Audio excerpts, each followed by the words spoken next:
can menopause affect the mental health of your colleagues in the workplace? The thing is, perimenopause and menopause symptoms aren't only physical, with hot flushes, night sweats, headaches, joint stiffness, aches and pains, and more. In this video, I'm going to talk about the psychological impact the perimenopause and menopause symptoms can have on your colleagues, why it's so important to talk about menopause in the workplace, and how the workplace can help. So as I've said, the symptoms of perimenopause and menopause can also be psychological, and they can cause irritability, feelings of sadness, a lack of motivation, anxiety, aggressiveness, difficulty concentrating, and fatigue. So how common are psychological symptoms with menopause? Well, the psychological symptoms associated with the menopause, such as loss of self-confidence, low self-esteem, anxiety and depressive symptoms, are the ones that often affect women the most. And research shows that 40.3% will suffer with fatigue, 35.1% will suffer with hot flushes, 34.6% will suffer with brain fog, 31.9% will suffer with anxiety and worry, 29.5% will suffer with insomnia. Now, those going through perimenopause and menopause, some may have mild symptoms, no symptoms, or symptoms at different times, or some of these symptoms all at the same time. For some, symptoms can be debilitating. So it's worth remembering that perimenopause and menopause symptoms are unique to the individual. So why does the menopause cause psychological symptoms? The perimenopause and menopause is due to the body adjusting to the decline in levels of the hormones estrogen and progesterone. And this decline and change can trigger physical changes and psychological changes too. With menopause, there can also be a lack of sleep, which can cause an increase in tiredness and fatigue, which can then trigger stress and anxiety. What often happens is a vicious cycle of physical and emotional symptoms that are created. And this cycle can be seen in this image here. So tiredness, fatigue, anxiety, worry, stress, they can all create this emotional and physical maelstrom of symptoms. How long can symptoms affect women? Perimenopause and menopause symptoms can begin from the age of 40, but they can happen earlier in a woman's life. The average length of time is 4 years, but many women still have symptoms for longer than 10 years. And there's also surgical and medical menopause to consider and to be aware of too. Medical or induced menopause is when a woman stops producing eggs and her menstrual cycle eases prematurely due to certain medical treatments such as chemotherapy and surgery.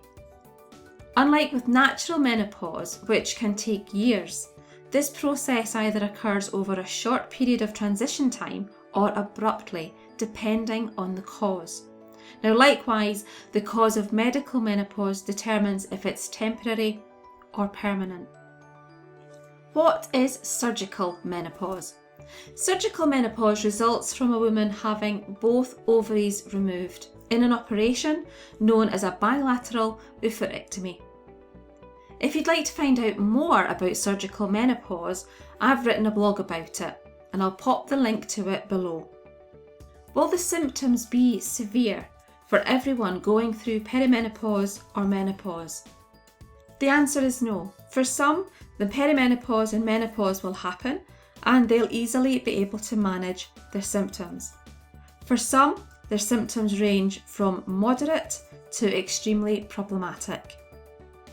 But it was found that work could be responsible for making perimenopause and menopause symptoms worse. The menopause survey of 2018 highlighted that 76% said their symptoms were moderately or extremely problematic at work. 20% said they had considered leaving work, and this increased to 44% for those whose symptoms were extremely problematic. 10% of women actually stopped work altogether because of their severe menopausal symptoms. So is it obvious that these symptoms are caused by perimenopause or menopause? Perimenopause and menopause symptoms can also, frustratingly, be caused by other conditions, so it's wise not to assume. So for many, they might not recognise that their symptoms are caused by perimenopause or menopause. So they decide that they won't want to talk about it, or it's something they don't want to ask for help with. For some, they may have symptoms, but their periods remain regular, which leads them to think that it can't be perimenopause or menopausal. They may have never heard of perimenopause symptoms, so don't make the connection. Or they do recognise it's menopausal and they're uncomfortable talking about it, so they say nothing. Why it's important we talk about menopause in the workplace. Almost 8 out of 10 of menopausal women are in work. They're the fastest growing demographic in the workforce, and it's estimated that currently around 13 million women in the UK are either perimenopausal or menopausal, and that's equal to 1/3 of the entire UK female population. So according to a 2017 UK government report, the impact of menopause on women's economic participation includes a reduced engagement with work, reduced job satisfaction, and a reduced commitment to an organisation, as well as higher sickness absence and an increased desire to leave work altogether. Research commissioned by Health and Her indicates that time taken off work because of menopausal symptoms cause a productivity loss of 14 million working days annually. Now, if you want to read the full report on that, I'll include the link to the article below. So what do women in the workplace say about their psychological symptoms? I can't quite pinpoint when it started, but I know that over the space of about 6 months, I went from looking forward to work in the mornings to finding it all a bit too hard. Now obviously, I know there are peaks and troughs in any job, but the trough seemed to be lingering and the peaks were fewer. It wasn't just my sunny disposition that had gone behind a cloud. My professionalism slipped and I couldn't work out what was happening. I felt like I was in a constant go slow, like the Duracell bunny just as it's about to run out. Tasks and project maps that were second nature to me suddenly took ages to do and I couldn't focus. I was constantly distracted and foggy-headed, and then there was the rage. Now this extract was taken from an article on the Every Woman website, and again if you want to read this in full, I've included the link to this article below. There were occasions I thought I was losing my mind. I was exhausted all the time and couldn't order my thoughts, and I had pain throughout my body and aches in my joints. Things would take me longer to do, like writing up clinical notes.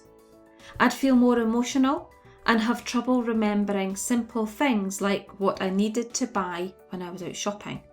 There were times when I'd start a sentence and then forget where I was going with it.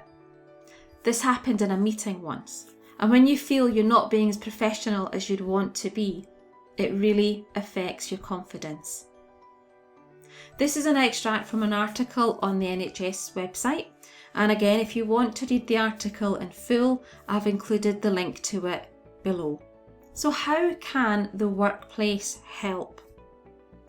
Learn about menopause and its symptoms and how they can impact your colleagues. Talk about menopause as an organisation. Talk to your colleagues about it.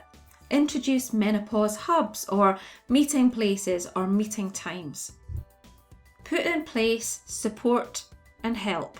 Remember, don't make assumptions about someone's health condition or ask them a direct question as to whether they have menopause symptoms. Remember, if you have concerns about someone's well-being or performance, ask open questions. How are you doing at the moment? Or, I've noticed you've been arriving late recently and I wondered if you're okay. And remember, it's up to the individual to disclose any particular symptoms or health issues. Approach conversations with empathy and try not to be embarrassed. If you do have concerns, encourage them to speak with your occupational health therapist if you have one in the workplace, or to book an appointment with their GP. Let me help you have comfortable conversations about menopause without the worry of saying or doing the wrong thing.